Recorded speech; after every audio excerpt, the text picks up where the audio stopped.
Good afternoon, everyone, and welcome to Police Off the Cuff Real Crime Stories. I'm your host, retired NYPD Sergeant Bill Cannon, a 27-year veteran of the NYPD. So we keep getting more information on the Louvre robbery. And what is the latest information we have today? Well, the two suspects who were arrested are now refusing to talk. They're not going to talk, which is common with a lot of criminals. So what does law enforcement do now that these two perpetrators whose DNA was found on some of the equipment left behind, the vests, right? Uh, what are we going to do with them? How are we going to now solve this case? Well, there's still lots of ways, right? And I mentioned on one of the previous episodes, there's something when we do an investigation called Perpology, and we use the term perp. I think that word was banned now on the new NYPD. It's not as kind and gentle as they would like defendants to be treated. Don't refer to them as perps, right? Anyway, the perpology, the study of the perp, the background of the perp. And what does that mean? Well, you have two defendants in there. They're known to the police. The police know these guys as robbers, as jewel thieves, as criminals, right? So they're not strangers. Right there, that gives us a historical background on each defendant. So what does that teach us? The perpology, the study of the perp. Who are his friends? Where does he live? Who are his relatives? Who does he associate with? Does he own a vehicle? Does he work a job? What crimes has he been convicted of? Is he under the supervision of the criminal justice system? In the U.S., he might have a parole officer or a probation officer. What are his movements? What were his movements prior and after the robbery? And of course, I mentioned before, as is the case in almost every investigation we go to now, the contents of his cell phone. Who was he calling in the week or weeks or months before this robbery? Who was he receiving text messages from? Emails, his whole digital background, right? Does he have a laptop? Does he have a computer? Search warrant on his home. What did we recover in his home? What did we recover on his body when he was arrested? Did the one perp who was at Charles de Gaulle Airport, apparently on a plane, getting ready to flee, what type of luggage did he have with him? What was in that luggage? Now, surely in a civilized world, at least in a case like this, in a property crime case,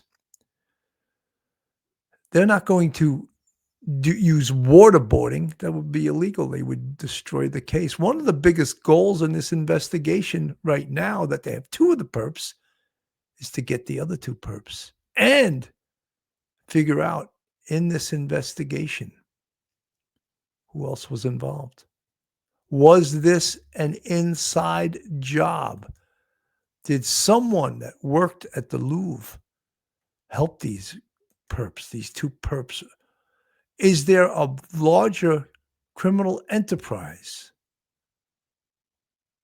involved in this case that may have helped these perpetrators? Who else is involved, if anyone? And again, the major score would be if they can figure out whether or not this was in fact an inside job. And if it was an inside job, we got to find out who did they have inside. Let's not forget, as on the screen in this thumbnail, 7 minutes, anywhere from 7 to 8 minutes, this robbery started and was over, including the escape. So they did not have much exposure going into this location and we see that truck with the ladder on it, right? Where did they get these tools from? Were these type of tools commonly owned by French citizens? Did they rent them? Did they steal them? All those things are traceable property. And of course, someone could refuse to talk. But guess what? Now you call their relatives. You interview their relatives. Their relatives aren't under arrest, right? Their relatives, their wife, their brothers, their sisters, their family members, they may tell you something invaluable, even in an attempt to lie and cover up for the perpetrator. So all these things are part of the larger investigation. So we're going to talk about, what does it mean that they refuse to talk? Are they ever going to be able to get them to talk? Will they ever recover these jewels? Anyway, folks, hold on to your hats. Hold on to your loved ones. Hold on to your thoughts. Hold on to your prayers. You're about to enter true crime from a police perspective. You're about to enter the off-the-cuff zone, the police off-the-cuff zone.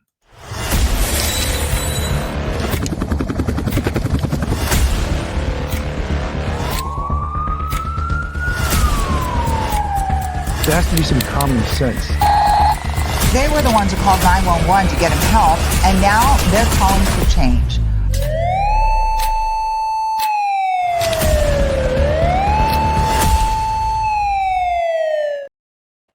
So we're concerned about whether or not these perpetrators want to talk. But is that the end of this investigation? By no means is it the end. We can still solve this case. We can still possibly recover the jewels. Suspects arrested in the Louvre jewel heist are under interrogation, but refusing to cooperate and won't reveal where the stolen jewels are hidden, police tell NBC News, while the rest of the crew is still on the loose. The two suspects are in their early 30s, have criminal records for jewel theft, and were living in a suburb of northeast Paris around 4 miles from the Louvre. That's according to Chief Brigadier Axel Rond, a police official and union rep. We're dealing with experienced criminals who are known to the police and the justice system, he tells us. Interrogators can hold them without charge until Wednesday evening. The hunt for the jewels is being led by officers from the elite Brigade for the Repression of Banditry, or BRB, which featured in the French movie The 36th Precinct. They match DNA recovered from the scene to a police database, Ron says, tracking the suspects for several days before moving in, arresting one man at Paris's main airport just 40 minutes before his flight to Algeria. The BRB also took charge after Kim Kardashian was robbed at gunpoint in Paris in 2016. Robbers making off with $8 million of her diamonds. 8 people were convicted in that case, but most of her jewelry was never found. In the back rooms of Paris's diamond district, the talk is of little else besides the Louvre heist. Nadine Zitou runs her family diamond business. Is there some kind of protocol for alerting the police if someone's trying to sell it? Oui, nous avons des lignes dédiées. Yes, we have dedicated teams directly connected to the police to make sure that kind of information is passed on as quickly as possible, she says.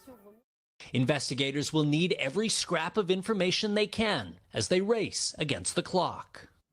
So, Raph, police still looking for suspects and those jewels. What comes next here? So, Willie, police have to make a decision by tomorrow night about whether to charge or release the 2 suspects they have in custody. Assuming they do bring charges, we're likely to learn more about the suspects' identities, but also about the evidence that police have managed to gather over the last week and a half or so. In terms of the search for the jewels, police officials telling us it is an encouraging sign that those arrests were made here in Paris, because it suggests that possibly the outstanding gang members still on the run may not have been able to flee abroad, and so possibly the jewels may still be here in the French capital. Guys. Raf Sanchez in Paris. Raf, thanks so much. That's the big concern, that those jewels immediately were cut up and distributed somewhere around the world. Well, that's why Savannah yesterday said she wanted to put the screws to them. Was that what you said? I was just like, it was like, where are the jewels? I watched a lot of Law and Order in my life. That's how it is. Yeah. You know, like the swinging bulb, and you're like, you better. Well, you know something, it's funny that TV reporters think that, and that the police would use illegal means to get a confession or an admission from these perpetrators. But actually, the reverse is true. And interesting enough that they have till Wednesday to level charges against these two individuals, or else they will have to release them, right? Do they have a strong enough case? Of course, they wanted a confession or an admission in order to get the other people involved. And the net, the investigative net, make it even wider. Who else is involved? Was it an inside job? Can we get other people who may have been involved to flip? Who's going to be the first parakeet? Singing like a parakeet, implicating everyone else. Well, apparently these two are not singers. They're not the guys that are going to give you that information. But who will? And that's a potential.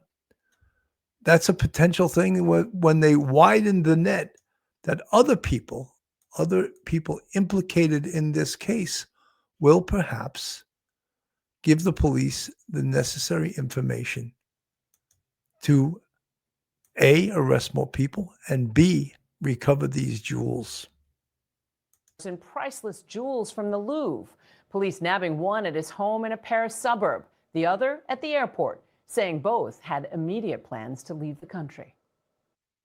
Arresting people within a week of the crime actually happening is pretty fast. The faster they get to that arrest stage, the faster they can get to the recovery. A stunning development in the Louvre Museum heist, captivating the world for more than a week. Two of the alleged thieves arrested and in police custody. The whereabouts of the priceless stolen jewels cloaked in mystery. At this point, I'm sure they're trying to figure out if they can make a deal to recover these pieces. ABC News has learned investigators began tracking at least one of the suspects last week after extracting DNA from a helmet left outside the museum, allowing them to begin identifying the crew of four. Authorities say the group used power tools and a mechanical ladder to steal more than $100 million worth of France's crown jewels in just 7 minutes. Overnight, police raiding the suspects' homes just northeast of Paris. One arrested at Charles de Gaulle Airport, investigators say, while preparing to travel to Algeria. The other nabbed in a Paris suburb and believed to be headed for Mali, West Africa. Both men are French nationals. Authorities say they've also been linked to prior robberies. The headline-grabbing theft reminiscent of a Hollywood movie heist, like 1999's The Thomas Crown Affair, about an art thief. Diversion. Make a lot of noise over there. So over here in this room, you can take $100 million off the wall and waltz right out the front door. Hi, everybody. Or Ocean's 8, where an all-female crew of thieves steals priceless diamonds from New York's Metropolitan Museum. In 3.5 weeks, the Met will be hosting its annual ball, and we are going to rob it. In real life, the masked thieves at the Louvre dressed as construction workers. Video captured them using the mechanical ladder, cutting through the window, then stealing the gem-studded royal tiaras, necklaces, and earrings dating back to the 19th century. Video taken by Louvre security capturing their escape, jumping from the lift before making their getaway on scooters. The most recent theft isn't the first time Paris has taken center stage in a jewelry heist. In October 2016, Kim Kardashian faced down gunmen inside her hotel room. Kim had posted a selfie video at the end of her night at Paris Fashion Week. Unaware that a group of robbers were beginning to close in on her, we sat down with one of them, Eunice Abbas. Did you know that your target was Kim Kardashian? And did you know who she was? Alors non, je ne connaissais pas Madame Kardashian. Around 2:30 in the morning, Abbas and two of his cohorts banged on the hotel's front door, demanding to be let in. On a mis les kawaii police, où c'était marqué pas, c'était juste des kawaii After they zip-tied the concierge, two of the men headed up to Kim's suite. The robbers held her at gunpoint and escaped with her jewelry, valued at more than $6 million. In May, 8 of the 10 thieves, including a boss, were convicted of armed robbery and other charges. Back at the Louvre, questions linger about the museum's security. Authorities tell ABC News investigators believe the 4 robbers had inside help, but are still developing the case. I'm sure they're looking at their cell phones. They're probably investigating their neighbors, their loved ones, their families, or who their co-conspirators might be. So there's a lot of investigation going on. I also question in this case, what did they find in the search warrants of the perpetrators' homes? Did they find anything of use that can lead them to the other perpetrators? And of course, they're never going to tell us what was inside their cell phones, the numbers. They're not going to release the names until they are officially charged, and that could take till Wednesday. So we are still in a little bit of suspense. Not that much, because making this arrest as quickly as they did and using DNA technology, and we don't know exactly what or where they lifted the DNA from. Was it from the construction vest that they left behind, some of the tools that they left behind? What was it? And hopefully we'll find that out. And now a word from our sponsor. FanDuel's got an offer you don't want to miss this NFL season. New customers can bet just $5 and get $300 in bonus bets if you win. That's right. Pick a bet $5, and if it wins, you'll unlock $300 in bonus bets to use all across the app. You can build parlays, bet player props, ride the live lines, whatever your style. FanDuel has you covered. The NFL season is here. The only question is, are you ready to play? You must be 21 years or older and present in select states for Kansas and affiliation with Kansas Star Casino, or 18 plus and present in D.C., Kentucky, or Wyoming. First online, real money wager only. $5 first deposit required. Bonus issued as non-withdrawable bonus bets, which expires 7 days after receipt. Restrictions apply. See terms at sportsbookfanduel.com. Gambling problem? Call 1-800-GAMBLER or visit fanduel.com/RG. Call 1-888-789-7777 or visit ccpg.org/chat in Connecticut or visit mdgamblinghelp.org in Maryland. Hope is here. Visit gamblinghelplinema.org or call 1-800-327-5050 for 24/7 support in Massachusetts, or call 1-877-8-HOPE-NEW YORK or text HOPE New York in New York. Now a word from the suspects not talking. Suspects arrested in the Louvre jewelry heist have now been in police custody for more than 48 hours. So that's more than half the period that police can hold them without charge. An official tells us today they are refusing to cooperate. They are not giving any information about their accomplices. Remember, there are at least 2 gang members still on the run, and they are not saying anything about where those stolen treasures may be hidden. Now, police are saying it is encouraging that the arrests happened here in Paris because it suggests that the outstanding gang members potentially were not able to flee the country, and so just possibly the jewels are also still here in the French capital. But at this point, there are growing fears that these historic items, including a necklace given by Napoleon to his second wife, potentially could have been chopped up into their component precious stones. People here in the Diamond District tell us that would greatly reduce their value, but it would potentially make it easier to sell. And so the clock is really ticking now. Investigators racing against time to try to find those treasures before it's too late. Raf Sanchez, NBC News, Paris. So interesting. However, what deal will the criminal justice situation in France, in Paris, what kind of deal will they be willing to cut with these perpetrators for information? Because I would believe, just like in this country, once they have attorneys, lawyers representing them, It may be let's make a deal time, but it's too early right now to say because there's other suspects involved. They want to have the entirety of this investigation. They want to know each person involved. And more importantly, was this an inside job? Were there people that worked inside the Louvre helping these perpetrators? Very, very important to find that out. And one of the potential indicators of that is that a camera that would have faced where the truck was parked with the ladder going up to that second story, the camera that would have picked that up was pointed the other way. Is that indicative of perhaps having inside help? I think it is. The other thing is, though, the perpetrators could also have gone to the Louvre on several occasions to do what we call in law enforcement as a reconnaissance the location. See where the security guards are standing. See where the most important jewels are located.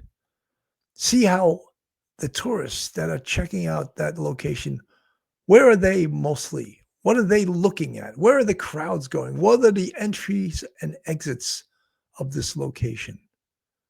Because the perpetrators clearly wanted to come in one way and go out the same exact way.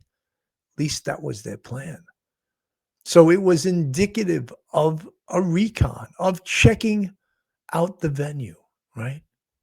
There's no doubt they did that. And the help, the plan, the escape, all of those things, these perpetrators did not take a chance on. It was pre-planned, a pre-planned. And now, when they are caught, guess what? They're not talking. They're not giving it up. So it leads me to believe that perhaps down the road, they may cut a deal by telling things in order to get a reduced sentence or perhaps a get out of jail free card. I don't know how strict the sentencing is in France. May not be strict at all. So all of this remains to be seen. However, this is a huge crime, right? The Louvre Heist investigation. What do we know about it? Where is it going?